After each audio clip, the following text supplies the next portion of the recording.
देश में पेगासस यानी जासूसी की धूम मची है और चारों तरफ से खबरें आ रही हैं कि एक के बाद एक पॉलिटिशियंस के, पत्रकारों के, सुप्रीम कोर्ट के जजेस के और बहुत सारे एक्टिविस्ट के फ़ोन टैप किए गए 2019 में लोकसभा चुनाव से ठीक पहले।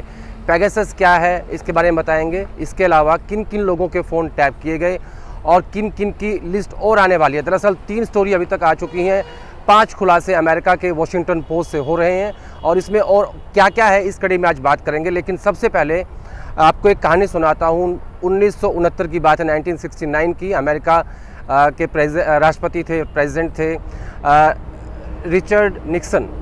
वो चुन के आए थे और जिस पार्टी से ट्रंप आते हैं उसी पार्टी से यानी रिपब्लिकन पार्टी से थे वो आए थे।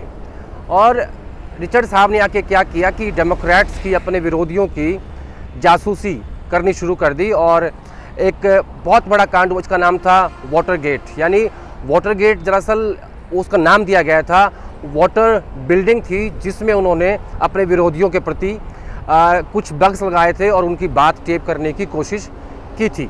उसके बाद वो पहली बार राष्ट्रपति बने, दूसरी बार भी राष्ट्रपति बनकर जीत गए। लेकिन जब उस बात का खुलासा हुआ तो वहाँ की लोकतांत्रिक जितने भी इंस्टीट्यूशंस हैं उनका इतना ज़्यादा दबाव बना कि पहली बार उस वक्त अमेरिका में ऐसा हुआ था कि सिटिंग प्रेसिडेंट अपना कार्यकाल पूरा नहीं कर पाया और उसको जासूसी के आरोप में इस्तीफ़ा देना पड़ा था।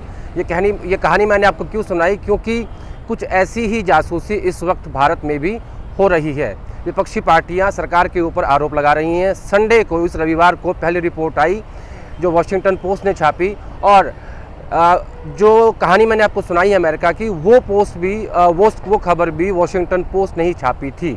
और इस बार फिर रविवार को एक पहली खबर आई कि जिसमें देश के 40 पत्रकारों के फ़ोन टैप हुए। यानी पेगासस के ज़रिए पहली सरकारें क्या करती थी कि फ़ोन टैप करती थी, आपके फ़ोन की रिकॉर्डिंग करती थी। लेकिन इस बार क्या हो रहा है कि पेगासस सॉफ्टवेयर के ज़रिए आपके फ़ोन को पूरा का पूरा हैक किया जा रहा है। यानी अगर आप फेस टाइम पे, व्हाट्सएप पे, सिग्नल पे, किसी भी जिस भी ऐप से आप अपने फ़ोन में बात करते हैं, आपका फ़ोन हैक है। वो लोग आपके बारे में सब कुछ जानते हैं, आपकी मेल पे क्या है, आपके फ़ोटोग्राफ्स में क्या है, किससे आप बात कर रहे हैं, किसको आप मैसेज कर रहे हैं। तो ये है पेगासस। पेगासस बेसिकली एक इजराइल का सॉफ्टवेयर है जिसे कोई भी सरकार उसे परचेज़ कर सकती है, लेकिन कोई इंडिविजुअल व्यक्ति उसे परचेज़ नहीं कर सकता। लेकिन अभी तक इस बात की पुष्टि नहीं हुई है कि क्या भारत सरकार ने पेगासस सॉफ्टवेयर इजराइल से परचेज़ किया है। इस बात को लेकर अभी भी तरह तरह की बातें चल रही हैं। कल रविशंकर प्रसाद ने कहा कि 45 देशों के पास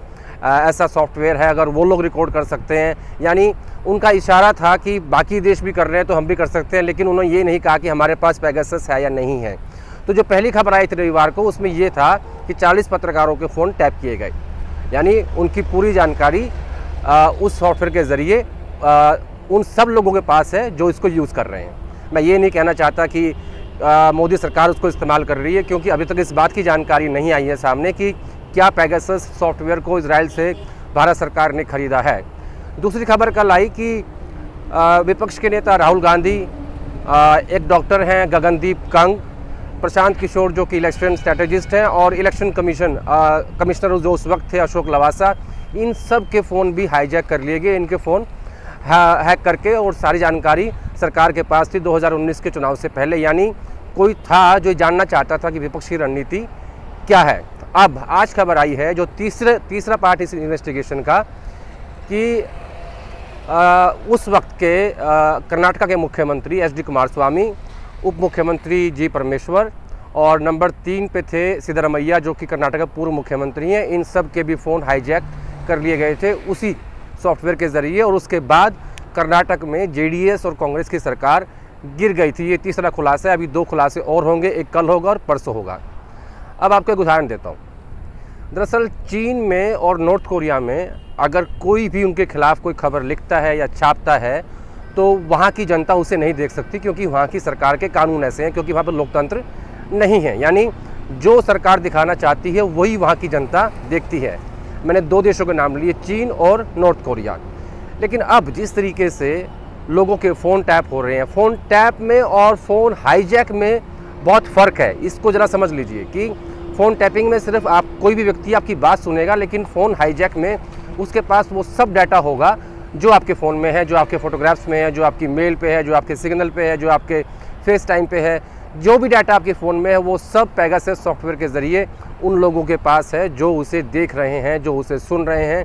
यहाँ तक बताया गया है कि अगर आपका फ़ोन स्विच ऑफ भी है तब भी इस सॉफ्टवेयर के ज़रिए उसे यूज़ करने वाले लोग आपके फ़ोन को ट्रेस कर सकते हैं। अब इसी कड़ी में एक और बात आई कि उस वक्त जो CGI थे रंजन गोगोई, जिसे बाद में मोदी सरकार ने राज्यसभा भेज दिया, उनके ऊपर एक महिला ने यौन उत्पीड़न का आरोप लगाया था। उस महिला के फ़ोन समेत उनके घर वालों के 11 लोगों के फ़ोन इस सॉफ्टवेयर के ज़रिए हैक कर लिए गए। अब सोचिए कि इससे किसका फ़ायदा हो रहा था, क्योंकि रंजन गोगोई के ऊपर ये आरोप है कि उन्होंने सरकार के दबाव में राम मंदिर और राफेल के ऊपर राफेल पे जो भी केस था उसके ऊपर कोई अपनी टिप्पणी नहीं की, अपना फैसला नहीं सुनाया। तो इस तरीके से पूरे देश में लोगों के फ़ोन हाईजैक करके उनकी जानकारी पेगासस इजरायली सॉफ्टवेयर के ज़रिए ली जा रही है, बताई जा रही है लोगों को, और उसका कुछ स्पेसिफिक लोगों को फ़ायदा हो रहा है। मैंने चीन और कोरिया की बात इसलिए की क्योंकि अब देश की जनता को, आप लोगों को तय करना है कि आपको कैसे देश में रहना है, आपको एक लोकतांत्रिक व्यवस्था में रहना है। और मैंने आपको इसीलिए अमेरिका का उदाहरण दिया कि वहाँ की जो इंस्टीट्यूशंस हैं जो इतने स्ट्रॉन्ग हैं कि वहाँ नेता से बड़े इंस्टीट्यूशंस नहीं हैं, जैसा हिंदुस्तान में हो गया है कि आपके इलेक्शन कमिश्नर की भी आप इस सॉफ्टवेयर के ज़रिए आप ये पता लगाने की कोशिश कर रहे थे कि वो किस किस से बात कर रहे हैं या वो किस से बात नहीं कर रहे हैं।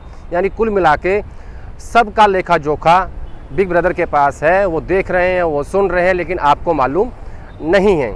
इसके बाद जिन लोगों पे शक हुआ कि इनके फ़ोन टैप हो सकते हैं, तो एमनेस्टी इंटरनेशनल को उनके फ़ोन भेजे गए, डाटा भेजा गया, और उन्होंने क्या किया, उन्होंने फोरेंसिक लैब में भेजकर इसकी जांच करवाई, जिसके बाद ये स्टोरी बाहर आई और वॉशिंगटन पोस्ट हर रोज़ इसके ऊपर खुलासा कर रहा है। अब आप लोग तय कर लीजिए कि आपको कैसा देश चाहिए, किस तरह के लोकतंत्र में रहना है। क्या आपको भी ऐसे ही आपके घर में क्या हो रहा है, आपके फ़ोन में क्या है, इस बात का जानने का अधिकार सरकार को कतई नहीं है, क्योंकि वो आपकी निजी ज़िंदगी है, वो आपकी प्राइवेसी है, उसमें आप क्या करते हैं ये सरकार नहीं जान सकती। लेकिन फ़िलहाल कुछ लोगों के नाम सामने आ रहे हैं। बताया जा रहा है कि 1500 लोग हैं जिनके ऊपर इस पेगासस के ज़रिए जासूसी फ़िलहाल की गई है। कल कुछ और नाम आएंगे, उस रिपोर्ट को लेकर आपके सामने आएंगे। लेकिन ज़रा सोचिएगा कि आपको किस तरह के लोकतंत्र में रहना है, अपनी जासूसी करवानी है या फिर अमेरिका की तरह एक उदाहरण पेश करना है कि हम अपने जो हुक्मरान हैं उनसे जवाब मांग सकते हैं।